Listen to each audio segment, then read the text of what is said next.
ಶಾಸಕರಾಗಿರುವಂತ Sunil Kumar sir ನಮ್ಮ ಜೊತೆಗೆ ಸಿಕ್ಕಿದ್ದಾರೆ ಸಂಪರ್ಕದಲ್ಲಿ. ಸರ್ ನಮಸ್ಕಾರ. ಮತ್ತೆ ವೆರಿ ಸ್ಯಾಡ್ ಪಾರ್ಟ್ ಅಂತ ಅನ್ಸುತ್ತೆ, ಪದೇ ಪದೇ ಇಂಥ ಘಟನೆಗಳು ಆಗ್ತಾ ಇದ್ರು ಕೂಡ ಅಲ್ಲಿರುವಂತ ಹೆಣ್ಮಕ್ಳು ಎಚ್ಚೆತ್ಕೊಳ್ತಾ ಇಲ್ವಾ, ಅಥವಾ ಪೋಷಕರು ಎಚ್ಚೆತ್ಕೊಳ್ತಾನೆ ಇಲ್ಲ, ಅಥವಾ ಈ ಗಂಡು ಮಕ್ಕಳನ್ನೇ ಈ ರೀತಿ ಮಾಡಕ್ ಬಿಟ್ಬಿಟ್ಟಿದಾರಾ ಅಂತ ಹೇಳಿ ಒಂದಿಷ್ಟು ಅನುಮಾನಗಳು ಬರಕ್ ಶುರು ಆಗ್ಬಿಡುತ್ತೆ.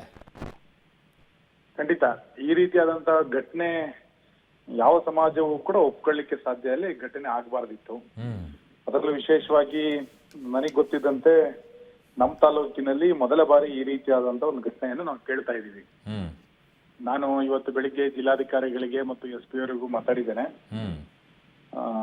ಇದೊಂದು ತಕ್ಷಣವಾಗಿ ನಡೆದಿದೆ ಅಂತ ನನಗೆ ಅನ್ಸೋದಿಲ್ಲ. ಇದೊಂದು ಪೂರ್ವ ಯೋಜಿತವಾಗಿ ನಡೆದಿದೆ ಅಂತ ಅನಿಸ್ತಾ ಇದೆ. ಪೂರ್ವ ಯೋಜಿತ ಯಾಕೆ ಅನಿಸ್ತು ನಿಮಗೆ? ಯಾಕೆಂತಂದ್ರೆ ಮತ್ತು ಬರುವಂತ ಅಮಲು ಪದಾರ್ಥವನ್ನ ಕೊಟ್ಟು ನಿರ್ಜನ ಪ್ರದೇಶಕ್ಕೆ ಇವತ್ತು ಕರ್ಕೊಂಡು ಹೋಗಿದ್ದಾರೆ ಅಂತೇಳಿ FIR ನಲ್ಲಿ ಮತ್ತು ಸ್ಥಳೀಯರವಾಗಿ ಕೇಳ್ತಾ ಇರುವಂತ ಸುದ್ದಿಗಳು. ಇದೆಲ್ಲದನ್ನು ಕೂಡ ಮಾಡಬೇಕು ಅಂದ್ರೆ ಏಕಾಏಕಿ ಮಾಡ್ಲಿಕ್ಕೆ ಸಾಧ್ಯ ಇಲ್ಲ. ಮತ್ತು ಬರುವಂತ ಪದಾರ್ಥ ಖರೀದಿ ಮಾಡಬೇಕು, ಕಾರ್ನಲ್ಲಿ ಅಪಹರಣ ಮಾಡಬೇಕು, ಇದೆಲ್ಲದೂ ಕೂಡ ಒಂದು ಪೂರ್ವಯೋಜಿತವಾಗಿ ನಡೆದಿದೆ. ಹಾಗಾಗಿ ಇದರ ಹಿಂದೆ ಇರುವಂತ ಶಕ್ತಿಗಳು ಯಾರಿದ್ದಾರೆ, ಇದರ ಹಿಂದಿರುವಂತ ಘಟನೆಗಳೇನಿದೆ, ಇದೆಲ್ಲದನ್ನು ಕೂಡ ಸಮಗ್ರವಾಗಿ ತನಿಖೆ ಮಾಡಬೇಕು ಅನ್ನುವಂತ ಆಗ್ರಹವನ್ನ ನಾನು ಜಿಲ್ಲಾ ವರಿಷ್ಠಾಧಿಕಾರಿಗಳಿಗೂ ಕೂಡ ಹೇಳಿದ್ದೇನೆ. ಅಲ್ಲ, ಇದು ರಿವರ್ಸ್ ಸೈಡ್ ಆಗಿದ್ರೆ ಇಷ್ಟು ಸೈಲೆಂಟ್ ಆಗಿ ಕಾರ್ಕಳ ಉಳಿತಾನೆ ಇರ್ಲಿಲ್ಲ ಅನ್ಸುತ್ತೆ ಇವತ್ತು. ಯಾವುದು ರಿವರ್ಸ್ ಸೈಡ್ ಅಲ್ಲಿ ಆಗಿದ್ದಿದ್ರೆ ಕಾರ್ಕಳ ಇಷ್ಟೊಂದು ಶಾಂತವಾಗಿ ಇರ್ತಾನೆ ಇರ್ಲಿಲ್ಲ ಅನ್ಸುತ್ತೆ. ಅಲ್ಲ, ರಿವರ್ಸ್ ಅನ್ನೋದನ್ನ ಆಮೇಲೆ ಬರ್ತೇನೆ. ಇದ್ರಲ್ಲಿ ಏನಂತಂದ್ರೆ ಈಗ ತಕ್ಷಣ ಹೆಣ್ಣು ಮಗಳಿಗೆ ಧೈರ್ಯವನ್ನ ಕೊಡಬೇಕಾಗಿದೆ, ಹೆಚ್ಚಿನ ಚಿಕಿತ್ಸೆಯನ್ನ ಕೊಡಬೇಕಾಗಿದೆ.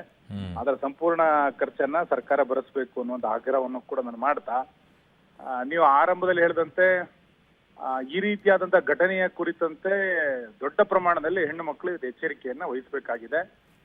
ಈ ಮಾನಸಿಕತೆ ಇರುವಂತ ಯುವಕರನ್ನು ಕೂಡ ಸದೆ ಬಿಡಬೇಕಾಗಿದೆ. ಈ ಹಿನ್ನೆಲೆಯಲ್ಲಿ ಮುಂದಿನ ದಿನಗಳಲ್ಲಿ ಒಂದು ಜನಜಾಗೃತಿ ಆಂದೋಲನವನ್ನು ಮಾಡ್ಬೇಕಾ, ಯಾವ ರೀತಿಯಾದಂತ ಸಂದೇಶವನ್ನ ಸಮಾಜದ ಒಳಗೆ ಇವತ್ತು ಬಿತ್ತರಿಸಬೇಕು ಅನ್ನೋ ಕುರಿತಂತೆಯೂ ಕೂಡ ನಮ್ಮ ಸಂಘಟನೆ ಒಳಗೆ ಚಿಂತನೆಗಳು ನಡೀತಾ ಇದೆ. ಒಟ್ಟಾರೆ ಇವತ್ತು 2 ಜನರ ಬಂಧನ ಆಗಿದೆ ಎನ್ನುವಂಥದ್ರ ಜೊತೆನಲ್ಲಿ ಇದರ ಹಿಂದೆ ಯಾರ್ಯಾರಿದ್ದಾರೆ ಎನ್ನುವಂಥದ್ದನ್ನು ಕೂಡ ಪತ್ತೆ ಹಚ್ಚಬೇಕು ಅನ್ನೋದು ಆಗ್ರಹವನ್ನು ಕೂಡ ನಾನು ಮಾಡ್ತೇನೆ.